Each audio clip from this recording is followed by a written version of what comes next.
but I don't know how I do that, but I think it's really being grounded and being present. Yeah. So I think through that, I think it festered through like my whole entire career, and I became that person who always loves overworking. Okay. And like I would bring my work back home and all, to Yeah. do, like that's ridiculous, right? Now Yeah. to come to think about it, I Yes. think that's right. I think that was the point. I cannot go on like this because Okay. I felt like I might have like cancer or something, like Right. to continue this journey. So that's where So you I quit your just job. Left my career. I've been with someone for so many years, Yeah. and like all of a sudden I'm on my own. Yeah. I have a child. Yes. Like, what do I do? Like, Right. it kind of feels lonely, the journey. Hi everyone, and welcome back to my podcast where we explore stories of reinvention, resilience, and rituals that shape who we are. Today I'm joined by someone whose quiet presence speaks volume. Bella Koh. You may know her as Cat Slavery on Instagram or as the founder of SLOWHOUSE, a space for conscious, aesthetic living that's deeply rooted in nature and intention. But behind the serene images and beautifully plated meals is a woman who has lived through incredible personal transformation, from marriage and divorce to solo motherhood to building a slow living brand and a world that demands speed. In this conversation, Bella shares how she navigated change, found beauty in the mundane, and continues to rediscover herself through her daughter, her rituals, and her work. If you have ever felt the pressure to keep up with life, with motherhood, and with expectations, this episode is your invitation to pause. Let's begin.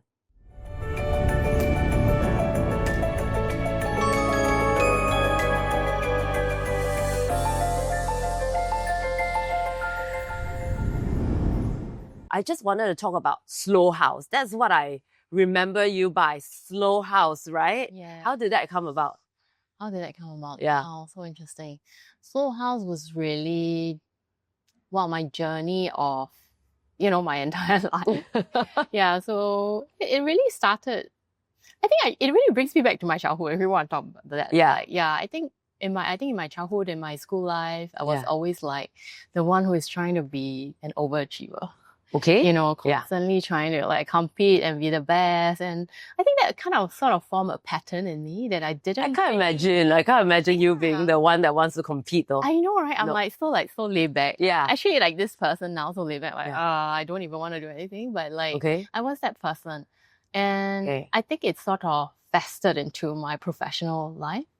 I actually cannot believe that, because I remember meeting you in one of the early times I met you, and then we were at the playground, and then Alex was running around with the dogs, and then you were just sitting there, very meditative, like, it's okay. Then I'm like, how does she do it? How does she handle, a young kid, and you are so chill about everything? Yeah, but I don't know how I do that, but I think it's really being grounded and being present. Yeah. So I think through that, I think it festered through like my whole entire career, and I became that person who always loves overworking.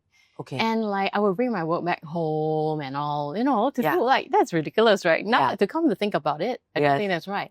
And I think gradually there were physical like ailments, really, Yeah. like I could feel like my physical health wasn't in shape. Yeah, I was having gastrics. I was not in my best condition. Yes. And that was when, I was like, maybe it's time to really relook at your life. Right. Can't go on like this. Okay. And I think that's really also the birth of SLOWHOUSE, slow life. And that was when I was also traveling. I was traveling a lot, excessively for work, to be honest. And then at the same time, I was also traveling for leisure. Yeah. But during these trips, like it would be mostly to Japan. Yeah. And you really see the way of life, their way of life, the silence, the calm that they hold, the presence. And that taught me so much. And that's how SLOWHOUSE was born. And how many years ago was that? This was many years. I think that was back in almost 2000, maybe 6. Okay. Yeah. So it's been quite a journey. And I Yes. do feel also when you talk about like slow life, it's also a lot of transitions of what slow life means to be at different transitions of my life. Yes. Right? So during then, it was really just slowing down, eating healthy. Yes. Doing all that stuff. Yeah. But I think today it represents something entirely different for me. Yeah. Yeah. About that stillness, being Yes. grounded, being present, which is, everyone talks about it, right? Mindfulness, like, what is mindfulness? What is awareness? Yeah. Yeah, but at the end of the day, it's it's something that we practice along Yes, that yes. way. Yeah, I'm So sure, was it something that, you slowly evolved because of transitions in your life, or was it like one turning point and then you go like, I've got to slow down, otherwise I will go mad, and then that's how Yeah, that Slowhouse was born. definitely when I had gastrics at regular hours. Okay. And I was fatigued. I didn't want to turn up for work. I was like depressed, Really? Yeah, I think that was the point you really ask yourself, and your nervous system is in wreck already. Yeah.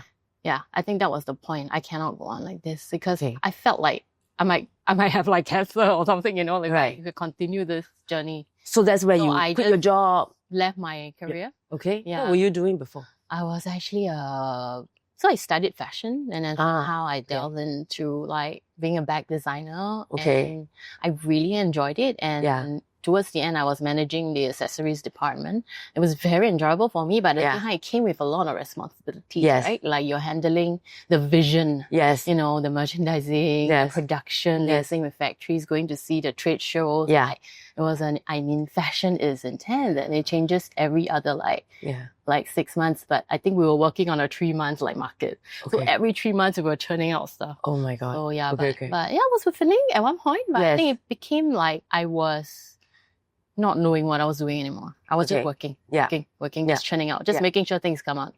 Yeah, I think that was the point. I just left my job. Yeah. So I kind of got married. I also found veganism. Okay. Yeah. It's a brief stink for 2 years. Yes. But that taught me a lot along the way. Yes. And also, what happened? I found yoga. Okay. So you transitioned. So are you still a vegan now? No, I'm not. Okay. But I think I'm more of like a pescatarian. And also I do tend to eat on the clean side. Yeah. I see. Yeah. So you can see a slow shift from the fast pace to now a little bit more mindful. Yeah. I'm sure like you also have experienced like, I think in terms of food habits. Yes. Yeah, you will see the transition. For sure. You take care of yourself. Yeah. So your first brand, the SLOWHOUSE, that to me when I look at your Instagram, it's like such an enviable lifestyle, I see your cooking. I think I haven't even tried your fish maw soup, right? So what is it? What does it? I tried. You brought it over. Yeah. So what does it, the whole thing, what does SLOWHOUSE, the whole thing encompass? I think SLOWHOUSE really encompass a life of health and sustainability. Okay. During that time, I think it really meant that for me. Yeah. Yeah, but it was also a lot about the externals. Yes. But when our internal doesn't shift, we can't really experience the externals fully, right? Yeah. Yeah. So I think during then it was part of that, living healthy, eating healthy, cooking well. And I love creating new recipes out of my grandma's recipe. Yes. I think that was a kind of like a memory for me to remember her.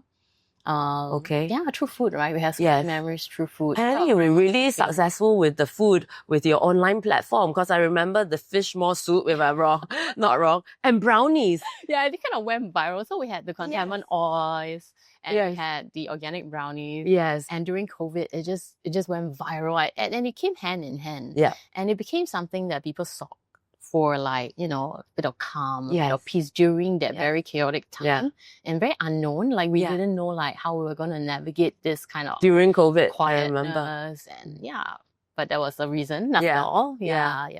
And containment is also one of the products from SLOWHOUSE. So it was really about a very uplifting and invigorating scent. Yeah. Yeah. And during that time, we had people gifting. Yes, I remember your hand wash. I actually I tried geranium based. So you had a lot of products that sort of was very aspirational, right? I wish I could bake like that, but since I can't, I buy your brownies, then I pretend I baked it, that sort of thing. Yeah. Yeah, it was more holistic. Very holistic. You internalize the feeling while consuming the brownies and diffusing the oil, I just kind of wanted to give people that presence, that peace. Yeah. Oh. Then what's very exciting is from SLOWHOUSE. Recently, I saw something new. You have a slow school. So you're branching into teaching people how to be slower? Is that like that? How slow can we go? That's the opposite of what everybody seems to be doing now. Everything is about being faster. So, it's has that changed? Has that not changed? I think everybody wants to be faster and more efficient and productive. So you're really going the other way. How does it? So SLOWSCHOOL, well, I think it was just an incubation of all my inner work done after the divorce. Okay. So after my divorce, I was just doing all this work. When was your divorce? Wow, that was in 2002. Okay. So 5 years down the road. 5 years, like, okay. Yeah, and then you are navigating, that void, right? That like, oh wow, this is so weird. Like I've been with someone for so many years, and like all of a sudden I'm on my own. Yeah. I have a child. Yes. Like, what do I do? Like, it kind of feels lonely, the journey. Was it a difficult journey? Initially it wasn't, but for me, subsequently it became so because of a lot of things that happened in between. But I mean, that's the past, right? And we just kind of move on from that. But the learning experience, was just intriguing, right? So during that part, you just had to sit with yourself and ask yourself, what's going on? And I actually went on dating apps. Right. Like that. I know everybody talks about dating apps now. It's like, it's just not working out. Yeah. But part of me was I felt I haven't really healed what was within me. Okay. And, when you go out meeting people, you just keep attracting the same kind of people. Right. Right? That's interesting, isn't it? Yeah. Because to realize that you've got to heal inside instead of seeking, maybe validation through another man or more. Yeah. And a lot of people will be like, oh, after a divorce or whatever, they quickly will like go and get attached. Get themselves attached. Yeah. I don't think it's wrong or right, but like I think it's also good to give yourself that time to feel who you are, to find yourself, to discover or rediscover yourself first. Yeah. Yeah, before you step into another like stage of your life. Okay. I mean, that's so refreshing because that's the opposite of what I hear from my friends or my patients. Everybody is about, like, say, building wealth in the fastest time. After a divorce, they want to jump into the next relationship. And sometimes there's a bit of a competition with their exes. Who is the first, So you are saying that sometimes it's okay not to be fast, to just sit with yourself. Yeah, I think life is not about a competition. What are we chasing at the end of the day, right? You can keep chasing things, but are you fulfilled at the end of the day? Yeah. What is your purpose in life? Yeah. Yeah, I think Slow School really stems from that. Okay. I think when you mentioned how I launched it was after doing the inner work, I was like, hey, actually this is what I've always been wanting to do. Yeah. But I never knew that it was called inner work. Right. You were just like working on yourself. It's just like a kind of self-reflection, self-reflection. Yeah, but I realized, hey, there was like a kind of a step and a progress, and that I could actually guide people through that. Can you describe what is inner work? Because, I don't have that experience with that. It's really a discovery of the self, firstly, Yeah. Did you need somebody to guide you to do this inner work, or did you? Yeah, I was lucky. I had like a spiritual catalyst. Someone came into my life and like just mirrored all my like traumas and wounds, and I was somewhat able to work it through one by one. Oh, really? So as I walked through, like maybe I had an abandonment wound, or I had anger, and as I worked through them, I became lighter and lighter. But this person that came into your life, did they help you or trigger you to heal? I think it triggered in a sense that it isn't a healthy trigger, like okay, like, healthy trigger. Chaotic and all, like, oh my god, yeah. But so you easy look at myself. I see. Yeah, it's almost like you see yourself in the other person. Correct. Okay. Yeah, there was also a lot of love, know, but that's when it all started. When you truly understand what is love, sometimes it's not a romantic love. Yeah, that's interesting, really right? Comes from true love. Really stems from the kind of love, the quality of love you give to yourself. I don't everyone was like love, but it stems from that. And when you understand what that is, then you're able to have this kind of sort of outpouring of love for everyone else. Okay. Yeah, I know sometimes we go back to our old ways and all, but I think this is really the epitome of what is true love and what is, self-love. So you're talking more like you have got to love yourself before you can even talk about loving someone else. So it tends to be less a bit selfless, right? Selfless, but not self-centered. Selfless in the sense that if you never feed yourself, how are you going to feed others, right? If you never take care of yourself, how are you ever going to take care of your daughter, right? You have to be grounded in its senses. Before you can reach out to help others, to lend a hand. Otherwise, you're only coming from a place of lack often, right? I see. Yeah. And do you find like, you have gone through so many different, life stages, from being a busy career woman, married, then after that, divorced, single mother. Did these transition sort of like help you have greater awareness about yourself and therefore your clients that you're working with? Oh, definitely. And also, like I said, we are all mirrors of each other, right? And Yeah. I think like whatever we go through, someone might be going through that same journey, right? And I think in terms of, awareness, not just being self-aware, but then throughout a certain progression, you start to see like, oh my God, we all have the same kind of wounds. We all have the same kind of, I won't call it flaws, but traumas. Okay. And that's why certain people behave a certain way. They are more reactive instead of responsive, And yeah, I think that was when I saw like, oh, maybe I could be that person to just shed some light maybe. Yeah, because you can't change anyone. At the end of the day, it's really up to them to want to change. You can't. You can go and see like 1,000 therapists. If you generally don't want to change, you don't want to sit with that discomfort and pain and come out of that, nothing is going to change. Nothing is going to shift. Yeah. So I think that was such a huge part of my lesson. Many years of that, I think. Did you have to want to talk about? Sorry. Did you have to see a therapist? I did. I actually went through so many. Like I have guides, I have therapists. I even went to see a hypnotherapist. Right. For my childhood trauma. Did all that help? I think initially yes. Okay. I think there are stages to healing. So like maybe initially it's just kind of releasing. Yeah. But after releasing it comes back because we still remember the pain. We still haven't like sat with it. Yeah. We didn't try to see that, it was for example, let's say maybe I was like assaulted, at a very young age. But at the same time, like after seeing the hypnotherapist, I've cried it up, I've let it all out. But what happens next? Yeah. When something similar happens to me, I get triggered, right? Yeah. And which means like I haven't really sat down with myself to tell myself this wasn't my fault. Like whatever happened, like, I shouldn't be filled with guilt or shame or anything like that. And I should just let it go. And a lot of times, I know people say like, you have to forgive. Initially when I was on this journey, everybody would be like, you have to learn to forgive and let it go. Like, what do you mean? How can you forgive something like that? Like, especially when so bad things happen to you, right? You're like, how can I forgive that person who did that to me? Yeah. But the first step is really forgiveness. It really is. It really is. It really is.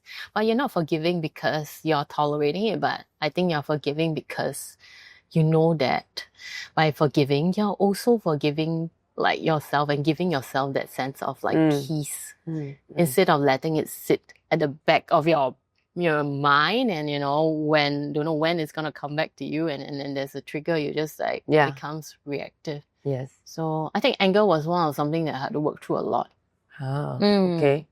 Yeah. Yeah. I think now like I don't know, like anything like my daughter says like, I'm not really triggered, I'm not angry, like I'm just take it as nothing personal. Because when I see you, you are hardly triggered. You're always very calm. But I was a very different person. Really? Yeah, I think every instant like I was triggered. Really? Do you have any grounding rituals that you do that you can share that so that we can become like you? Wow, I'm not that like there, but like grounding rituals. I think meditation has helped me. Okay, so you do at least meditate once a day sort of thing. Meditate. I think during my initial stages, I was meditating an hour in the morning and an hour at night. Wow. Yeah, during my inner work. Does it have to be some kind of meditation, a bit spiritual, or just sitting down, breathing? Meditation, a lot of people think like it's spiritual, or some people are religious, they don't really want to go into that. Yes. But at the end of the day, it's just being in the present. It's just teaching you to be in the present and not let your thoughts okay. And go somewhere else. And it just brings you a lot of clarity after sitting with yourself, listening to your breath, observing your thoughts, just pausing and just letting it pass and not absorbing it and looping. Yeah. It's just so meditation really, you think, is one of these things that can help us control our thoughts? Yes, for sure. Rein in our mind. I think meditation is very big this year. Yeah, I think it's like everyone's like, going to it because how else are you going to resolve this, right? Yeah. Sitting with yourself. Yeah. I think meditation is the easiest way. It's free. Everyone can do it. Yeah. Okay. Yeah. Do you use an app? If somebody I just put on some like sound bar. And you just sit there and watch your thoughts. Okay. Just sit in that position. Yeah. Close your eyes and then you just like breathe. Just listen to your breath. When your thoughts stray, come back to your breath. Yeah. I think that's the easiest.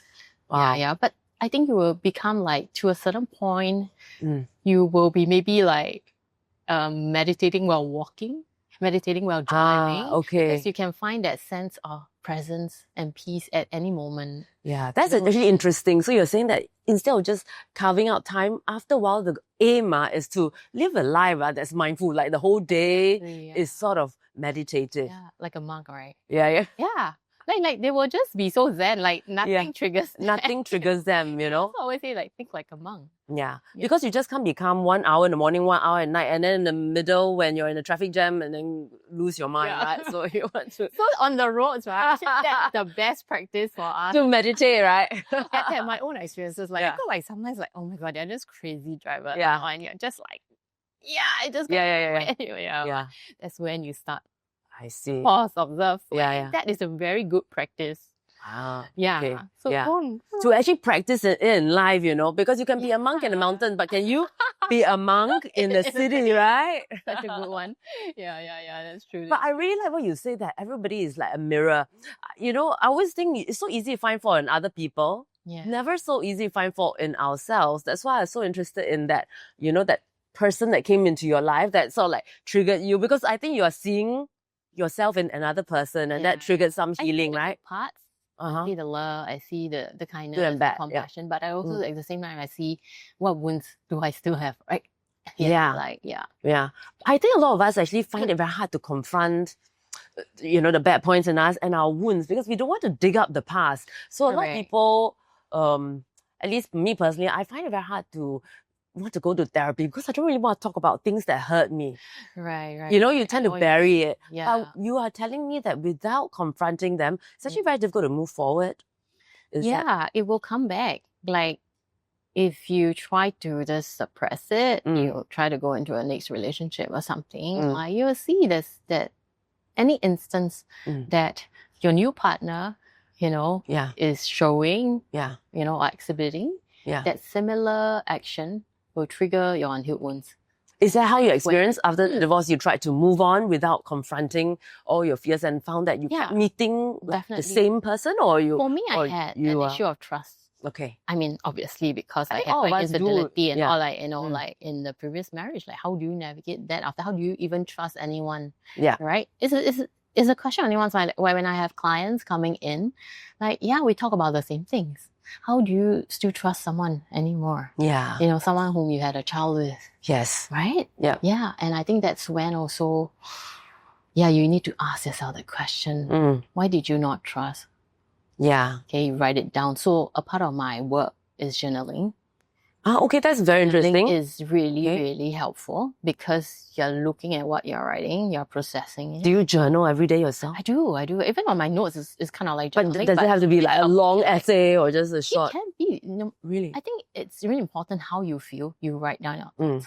You know, being very connected to your feelings is part of the work. It's a huge part of the work. So whatever that you're going to write, you're going to feel, write it down. If you want to write an essay or a poem, write it down, right? Yeah, but for me, it was also a lot of mind mapping.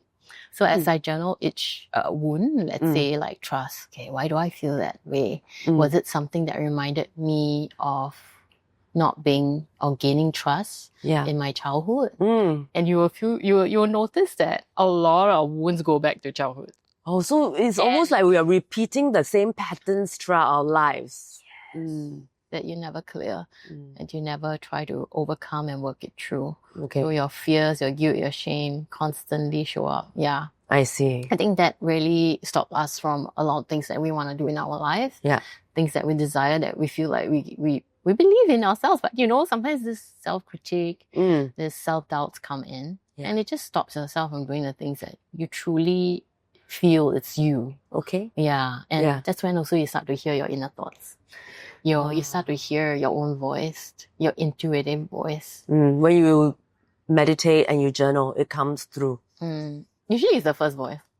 Oh, really? Yeah, I think the rest of the voices are just like our mind talking. Yeah, so in our like mind, there's this ego mind, and there's a spirit mind.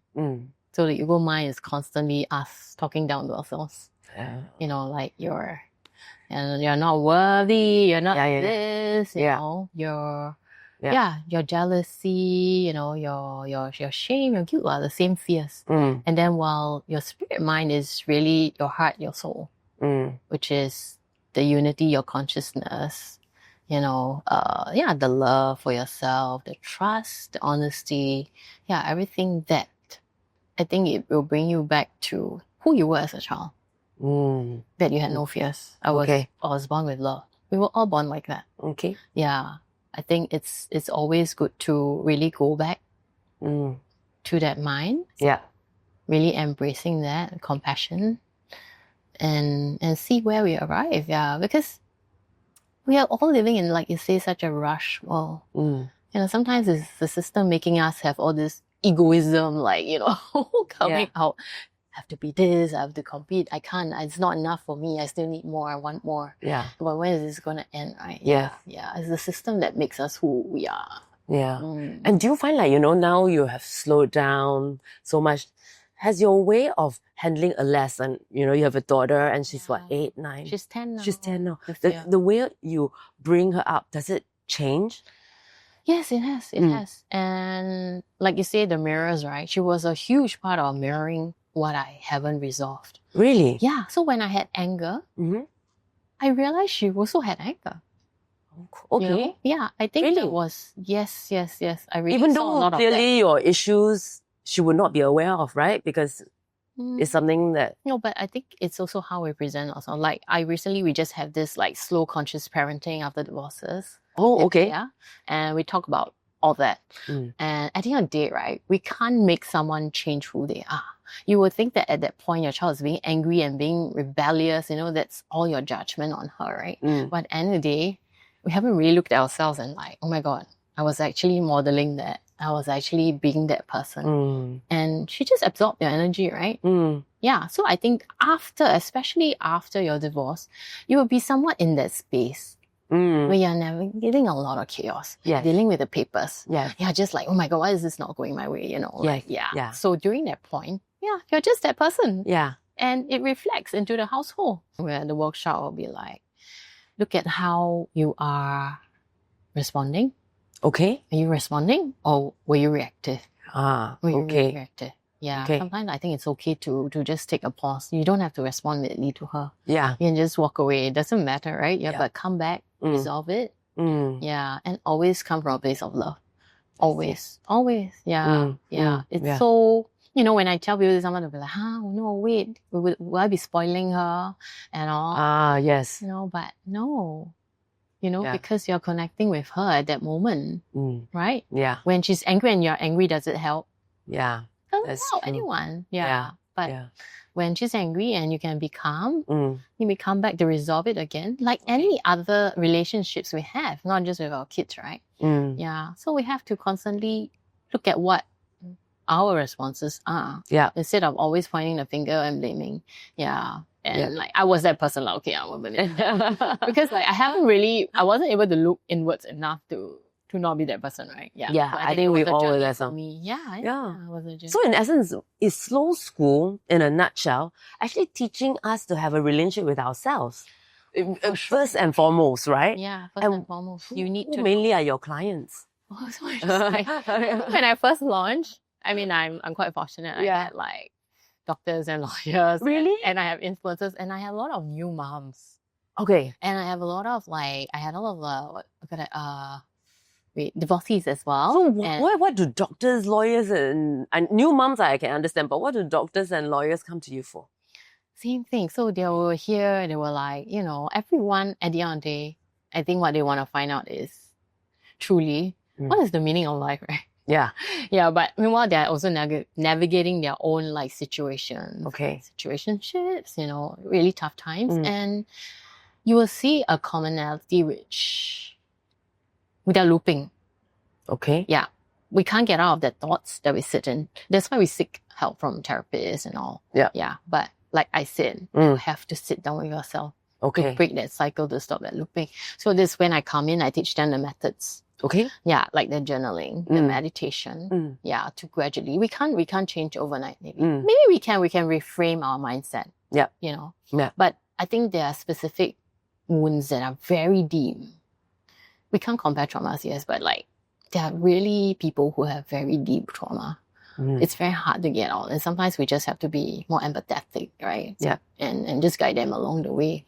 Yeah. So, yes. Is your job that of a therapist or slightly different? Actually, I'm not even No. trained. But I Okay. think it's more of a lived-in experience that I had. And I felt that I had this calling to really share and guide. Yeah. I think what works more is a lived-in experience. Yeah. And I think specifically for me, going through the divorce was such a tough journey. Yeah. Yeah, and I recently also set up this slow story circle. Okay. To really hopefully help and support this group. And not just this group. The divorce, you're talking about the divorcee group. Yeah, yeah. Okay. And also I have this, like I was sharing with you, my clients who came, also some are new mothers. Okay. You know, when new mothers where they're navigating their identity. Yeah. Who am I? Yeah. You know, like I always say when we have a kid, the kid is really here to trigger you and show you what you haven't healed. Yeah. Yeah. So when they come and you hear their stories, it's very comforting to know that they all want to be better mothers for their child. Yeah. Yeah. And I think they are also willing. They're actually in a very good place. Like they just want to know how I can navigate this. Being a mother, not losing myself. Yeah. You know, and still thriving in what I want to do. So I think, you know, as a wife. Yeah. And so I think that is the space that we're talking about. How do we go about that? Yeah. And they all want to like, they know their own wounds. Yeah. Yeah. A lot of my clients are very reflective. Okay. Yeah. They have a lot of awareness. I see. But now it's like, how do we break that, right? How do we get out of that? Yeah. So they will come and, do they come and see you weekly or they're more like on a... Some they go on a some weekly, kind of some contact like, with you, I mean, and you just guide them honestly, through. if they need to come to me so many times, then like, I have not done my job. Yeah. Right? Yeah. Yeah. So yeah, it can be mine is on an hourly basis that they can book me on a regular basis. I see. To check in and maybe be correct. sort of like a guide and everything. Yeah. And it's nothing religious or spiritual, right? I mean, totally not. So it doesn't matter what religion they are. This is practical life hacks sort of that you're giving them. Yeah. Yeah. I think just methods. Yeah. To really learn to navigate life slow, gradual. And it's things that everybody can do. It's not something really difficult to do. It's just like meditation, watching your thoughts, and really just slowing down and grounding. Yes, if you're willing to spend that time and commit to that. Yeah. Yeah. I think it's good because like for myself, I really just dropped everything. I knew like it was my time. I have to do this. Like I just knew. When did you know you had to drop everything? Was it there one day at work? Was this before you got married? Was this one day when you were married and about to hit somebody? I think if you want to, I can go back to like when I was like, I think before I met my ex, right? I think it was the first time I was dumped. So in my entire life, I've never been so this is dumped. talking about way before when you were a teenager, right? Yeah. And you still remember that feeling? I don't remember the feeling, but I remember like the first book I picked up was The Art of Happiness by Dalai Lama. Oh, really? After you got dumped, you were so young, you read that? Exactly. I didn't read anything so profound. I think it was like maybe 16. That was the first time I was like, I can't believe you read Dalai Lama after you were being I can't take this. Yeah, I think so. I read that book. And then I also revisited that when I was doing this work. Right? That's amazing. Yeah, and I was like, oh my God, you mean I started that early? Yeah. Actually, so there was some roots there. Yes, there were definitely for sure. Yeah. And did that help you? The book, the Art of Happiness by Dalai Lama? It was still very superficial for me, right? Yeah. Maybe the book during that time, I was still young, I couldn't understand. I still wasn't very like, how much do I know about life really, right? Were you a Buddhist then? That's why you were drawn to it? Really though. Okay. Yeah, I think I was trying to be happy because I'm always happy. Yeah. You know, I'm always just like very bubbly, happy, like carefree person. Very childlike I would describe myself. Yeah. But I think when it hits you, right? Yeah. You're like, oh my God, why did this? Like, and you start questioning your worth. Why am I not good enough or something? Or why did he dump me? Yeah. Like, But it wasn't about that. Yeah. Actually, it all comes back to self-worth, isn't it? A lot of the things we do. Yeah, it's how you see yourself. Yeah. And how you value yourself. But despite that, you still went on to become a very busy woman, probably forgot that path. But then it seems like life is bringing you... SLOWHOUSE was really also that calling to also teach people to live slowly. Yeah. Yeah, to listen to themselves, I think, to connect with themselves. So I think since young, you already had sort of a seed planted in that path. And, no matter how you strayed, you sort of went back, Actually, it's funny you talk about this because when I launched Soul School, I was like, yeah, I think this is really my purpose. Like, I Yeah. feel very comfortable doing this. And because throughout my life, I always had people coming to me. For advice, right? They're like, how do I be like you, Yeah. Bella? You know? Yeah. No, not really like how do I, but they will consult with me, they will share their stories. Their very vulnerable side comes out. I've always had people like that around me. Okay. And I never questioned it, right? Yeah. It was just something that, they just feel comfortable sharing. So gradually I realized that, maybe that's why I can have people like just not knowing me, sitting down with me at the table and just breaking down. Wow. But there's a gift because some people don't evoke that sort of emotion in the people around them for sure.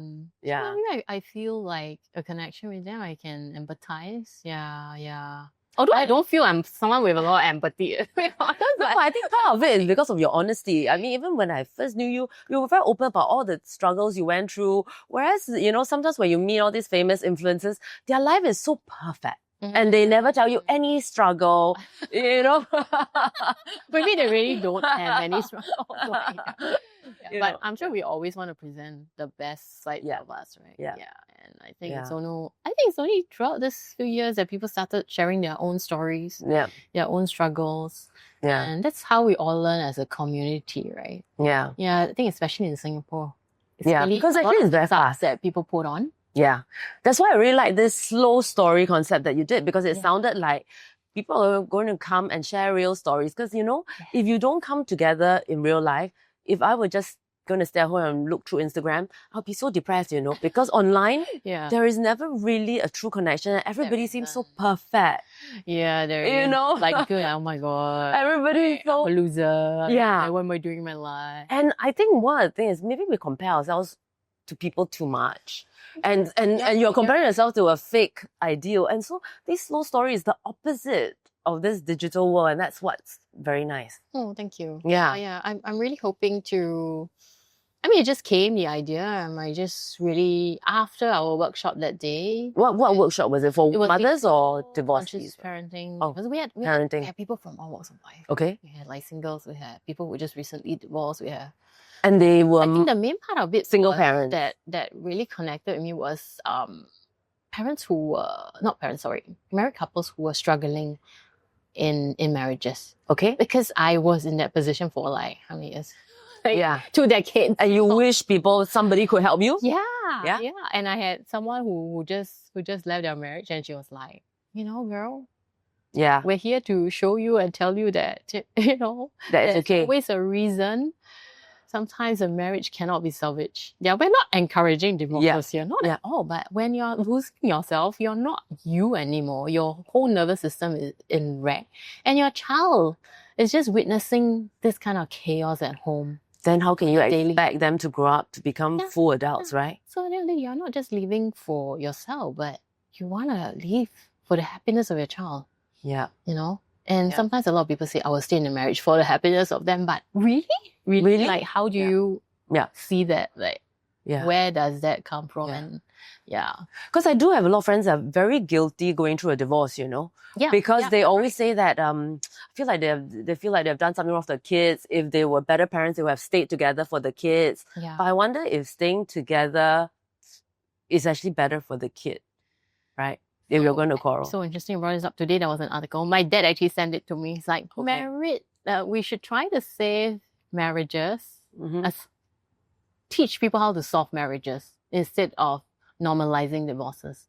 This was on straight. Oh, okay. Me, I'm like, wow, that. Why you send it to me? How apt. Yeah. I'm like, interesting. Yeah. What do you think? Because, in the old days, I have patients that are much older and younger. I had one older patient that was lamenting that the daughter wanted to get divorced, and she will say, in my days, my time, the woman just put up with it. And I just thought, oh, that is so terrible that you say that to your daughter. I didn't say it to her, but in essence, she was saying that if her daughter was a better mother or better wife, she would just put up with it. And then that was a good marriage. Oh. That sounds like what this article is saying. That I haven't read it. Okay. I think the headline was, how do we salvage marriages? Yeah. I think you can salvage if it's both the husband and the wife, but willing to work together, willing to work, really do the deep work. Yeah. and really being aware of knowing that they have to do the work for the sake of the family, right? Yeah. Yeah. But also, we must understand that a lot of us, especially at the workshop, I've also noticed that a lot of us got married very early. Yeah. Or we just met like in a very short period of time. Yeah.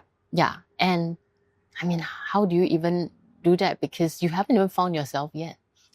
And when you meet someone, you grow, that person doesn't grow. Your values and principles are constantly not aligning. You're trying to like make it work. Yeah. Yeah. But how do we solve marriages in that sense, right? When we already met with different values, different principles in life. Yeah. So it sounds like, actually throughout our life, we all should be working on ourselves together as a couple, but there's a lot of work because we all change, right? Yeah. So I think we are all very good example for our kids. I think at the end of the day, we are also doing this work for the next generation. Yeah. We don't want them to go through this again, yes, right? Yes. Right? Yeah. We don't want them to be like our parents' generation where they're suffering. They don't want to say a word. They don't want to step out. They continue to be the over-sacrificing, person. Yeah. Whereas for our generation, we are willing to take the next step. Yeah. And it's not failure. It's not. It's not failure. It's actually, maybe a divorce could lead to another marriage. Yeah. Right? Yeah. Another happiness, another life, child that he or she's going to receive. Yeah. It is almost like, what is a successful woman? In the old days, it was that quiet, stoic, self-sacrificing woman. And I think sometimes when you break that mold and you're not that quiet, stoic people look at you and they think that you're not a good wife or good mother. But maybe, you don't have to be that. You can, navigate I brought this up because I actually wrote that in my notes. I was like, I think there's this archetype of a good girl. Yes. We were all brought up. That our parents want us to have, or the older generation wants us to be, right? Yeah, a good girl, the good wife. And if we are not that, are we the bad girl and the bad wife? But that's such an archaic way of thought. We are now our own person. We have passions. And we have daughters. Do we want our daughters to become that Do too? we want that? Yeah. Because what does that mean, right? Yeah. That means that they have to sacrifice a part of themselves. Yeah. Be someone else, for someone else, and never live their life fully. Never live their life fully. Yeah. Do we really want that for them? Yeah. When you see like every child is born with so much gifts, but through, whatever circumstances, we're not allowing them that space to grow, that healthy dynamics in a family, to let them live their fullest and to let them shine, So I think part of it is that as well. Yeah. So it's very good. Wow. Like, are we going to continue to be, the over-sacrificing, over-giving, people-pleasing? Yeah. Yeah. And were you one of that before? The people-pleasing? Actually, I think I was over-sacrificing. Yeah. I'm not really a people pleaser. Yeah.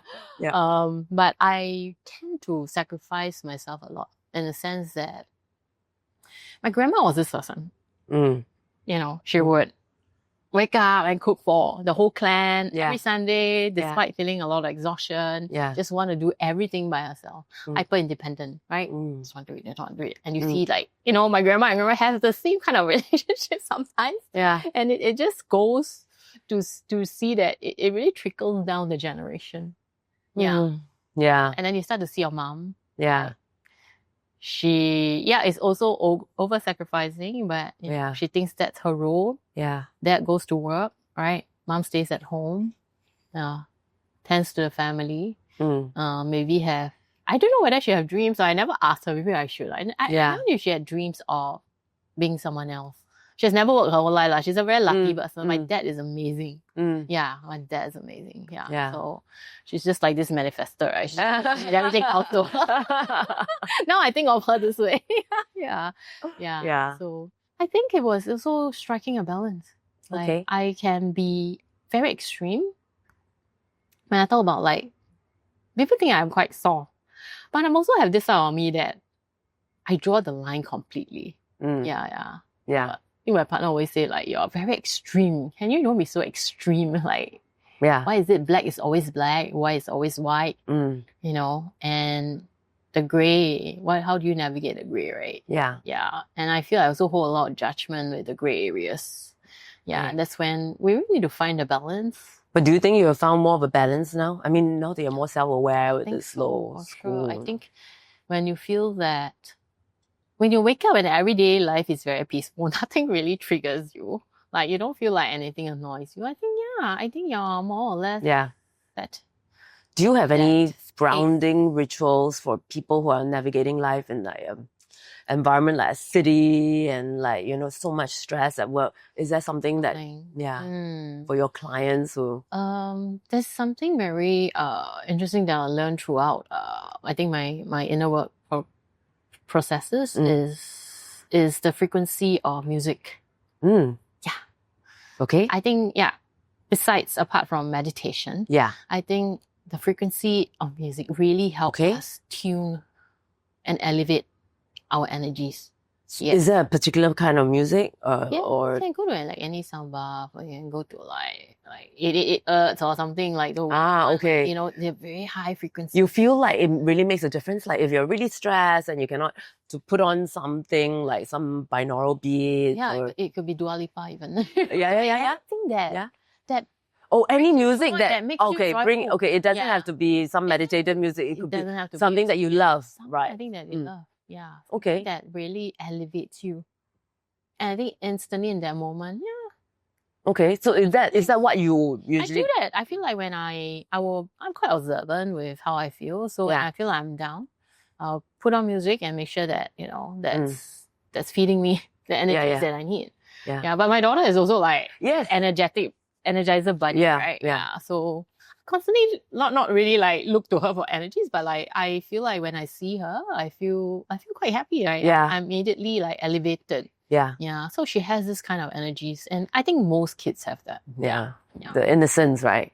The innocence, the childlike wonder, and they don't have worries. Yeah, worries. Yeah, no worries, anxiety, and all. So I think it's always good to leech on them. Yeah. So how do you ground yourself? Do you ground yourself just morning and night, or do you ground yourself reminding yourself to be grounded several times a day? And that's what you teach your clients. That is also like different phases as you go through. I think initial parts, you can try to ground yourself, make it a fix like morning and night. Okay. Because morning is how you start the day, right? Yeah, at least night have 2 times lah. Yeah. Yeah. I think like night is also how you go back to a place of restful sleep. Okay. And then if that's in between now, the problem is your subconscious is telling you something means you are really not rested. It's your dreams. You have started nightmares and it means that you try to like meditate more and all. But I also read somewhere that it's good to constantly have this like 15-minute sort of breaks. Yeah. That means throughout the day to... Yeah, I think for those people going through very, very tough times, very, very tough times, like, you know, like have this like 15 minutes alarm and tell yourself, you're okay, you're in a good place, you're safe. You're safe, you're protected. Yeah. Everything is well. Okay. Yeah. I think we all need to have a mantra in our lives. Yeah. Yeah. To really help us through the difficult times. Yeah. So are your clients mainly women? It sounds like they're mainly women? Yes. For now, mainly women. Mainly women. Yeah. Okay. How should I put it? I really wish we had more men.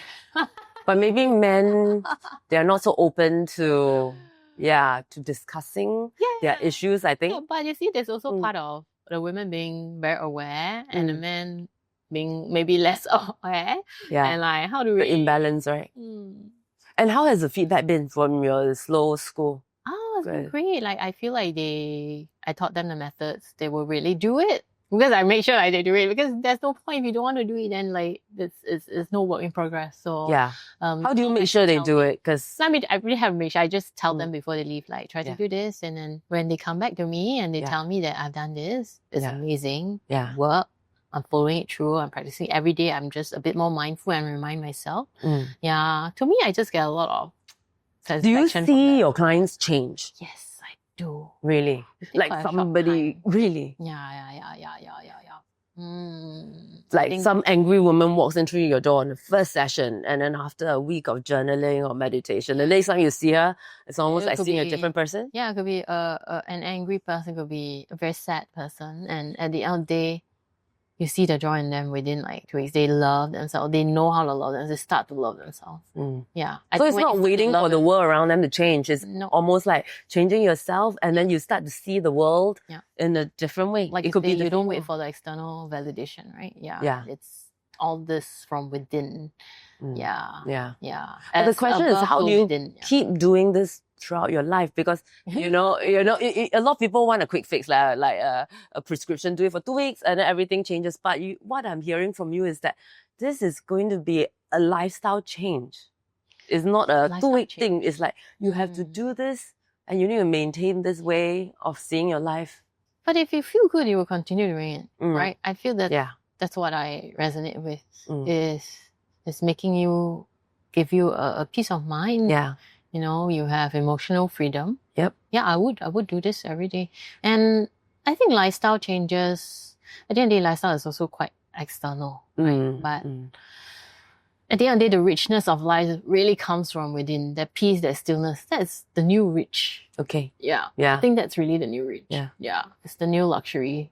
Do your clients come to you because they want to be like you, or do they mostly have a big trigger? That means it's always something really bad that happens that make you examine yourself and then they seek you. There are different people. Like for some of them, yes, they definitely. It's also timing, right? Yeah. What I put out sometimes, and that moment they feel they resonated with what I say, and they definitely make that call with me. They come down, they show up, and it's something that really happens. Like it just depends on what phase of your life you're at. And for some of them, it's also them resonating with my story. Yeah. I think a lot of them were that. Yeah. Because I know you share a lot of your stories online, so a lot of people really know what you went through, and I think they see you as an example of somebody who can go through that and still come out fine. Right? I mean, that's very empowering rather than pretending that you live a perfect life. Yeah, I think it shows also when you see people physically, right? Like, have they really worked through that? Have they really healed it? Yeah. But I'm so happy that I know sometimes it feels very vulnerable to put out my story. Like, I feel like, wow, how are people going to see me, right? But I just feel like if I don't share this, like, what's the part of me doing? What's the purpose of me doing this work, right? If I'm always being silent, I have all this like knowledge that I want to impart, or maybe by sharing that side of my story, it helps them understand their situation more. Interestingly, you said that you are somebody with not much empathy. But from what I'm hearing from you is that you're actually very empathetic, because it sounds like you really want to help the people around you by sharing your story. I'm more empathetic towards like animals. All that. Like, I don't always feel like I'm that person. Yeah, but maybe it's a part of me that I conceal. Okay. Maybe it's fear that I want to help, but I don't want to be overgiving. I don't want to give too much. I want to protect myself. I want to protect my energies. Maybe I came from that place. Yeah. I felt like. Do you ever feel like you have to protect your own energy? Because you're in this line where you seem to be sharing. When is it too much? When is it too much? Because I mean, influencer, you're in front of the camera, you're sharing things online. Slow school, you're actually giving, Such a good question you brought up. But I do feel like as long as your intention is good, right?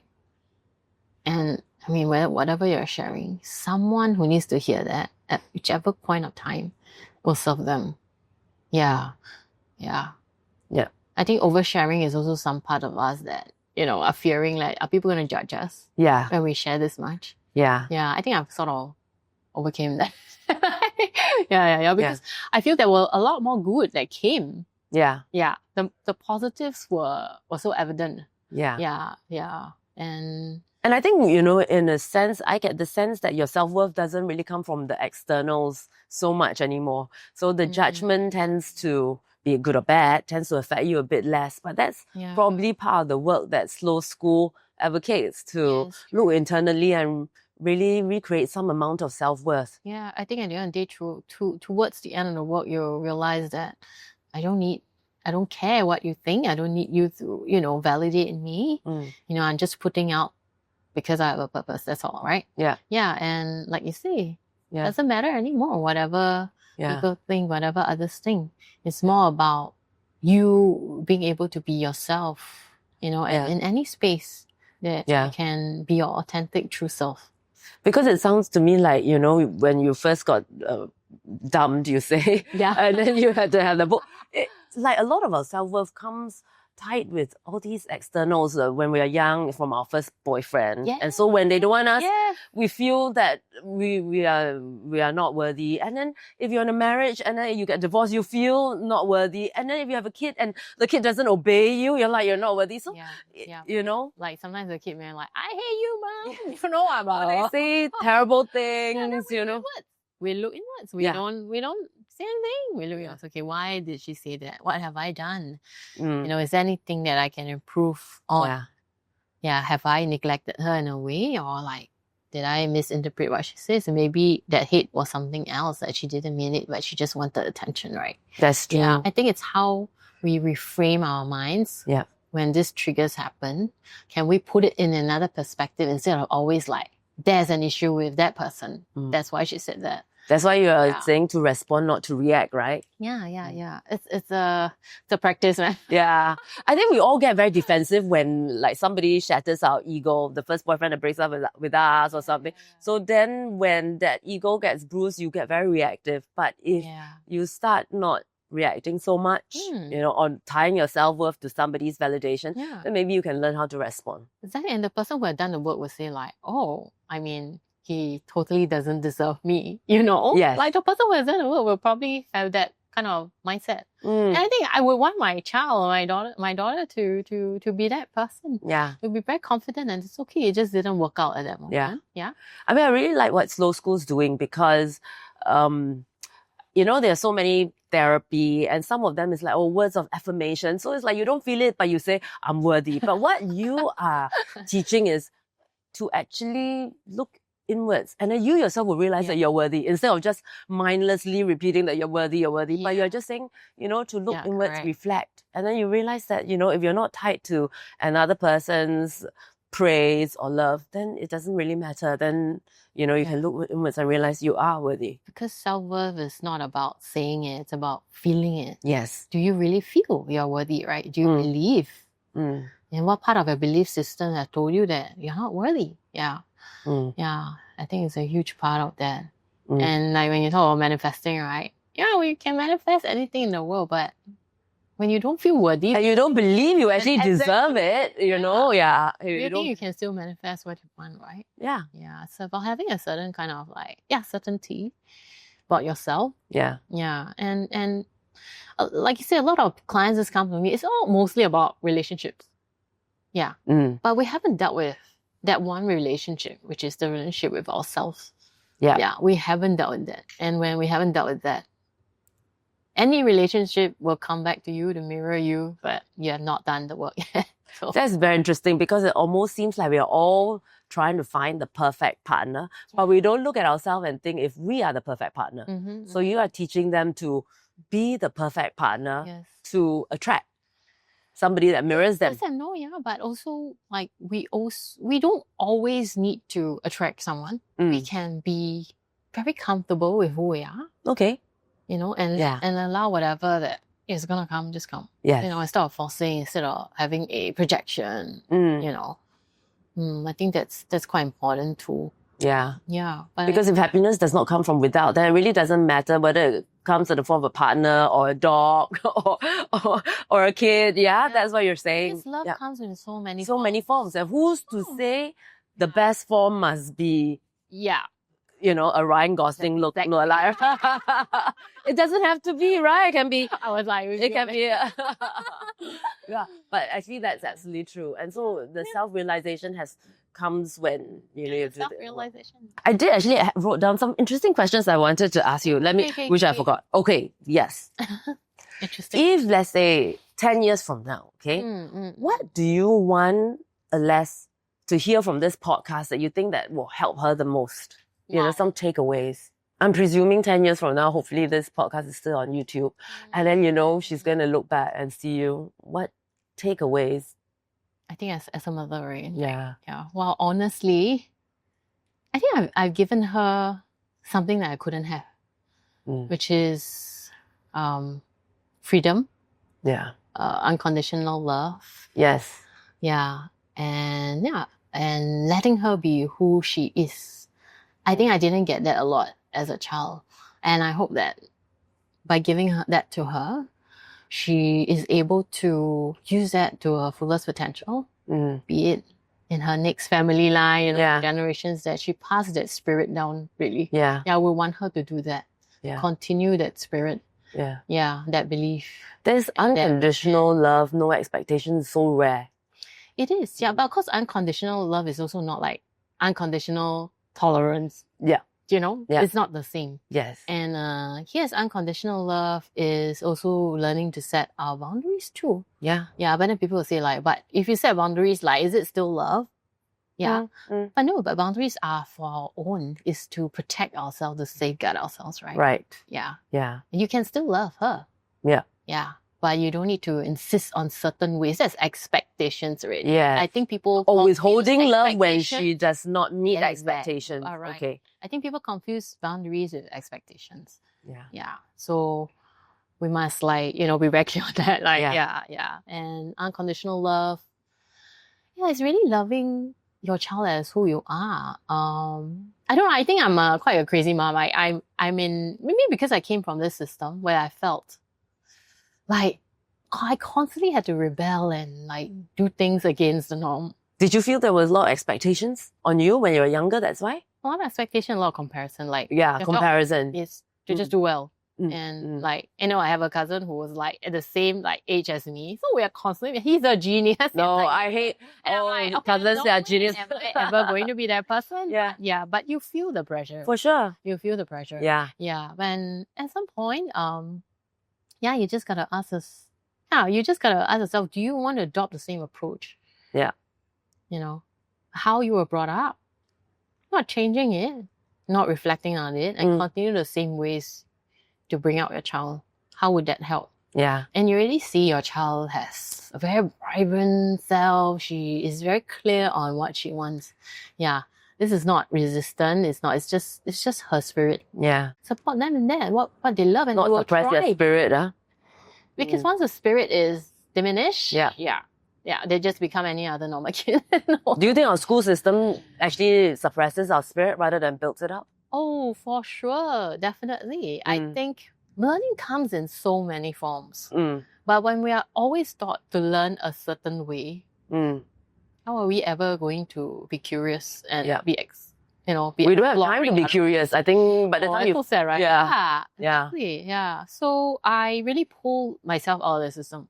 Although she's in a very like famous school but I was like, baby, it's okay. Even if you didn't do well academically, it's fine. But what I see is she has self-discipline. She's self-motivated.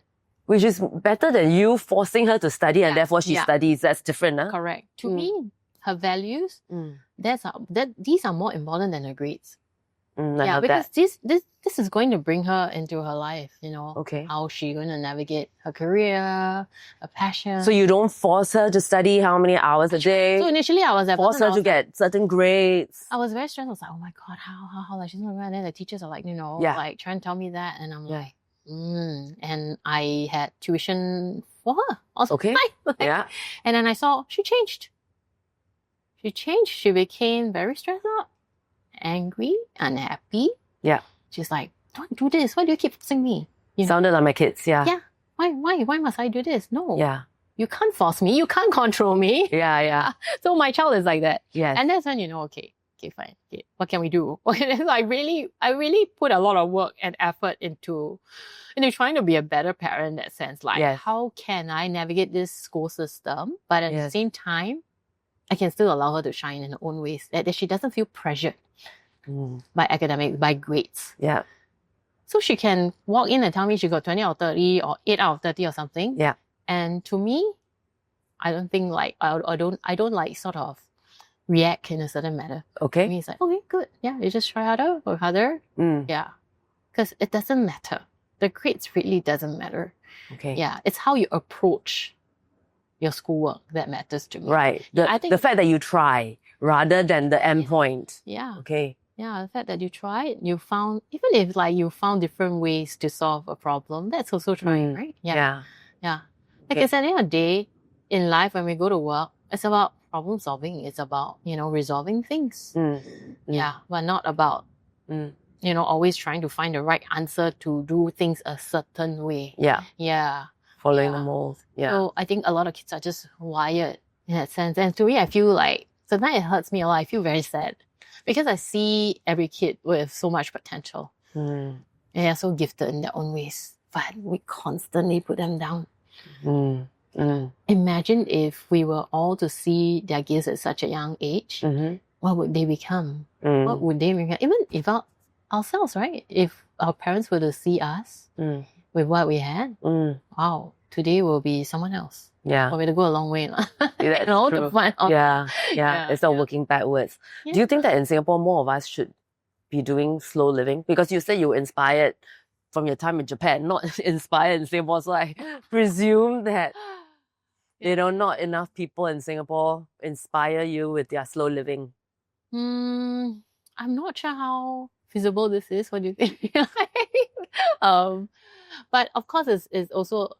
But do you think maybe that into daily practice? It can be like a 15-minute meditation. Yeah.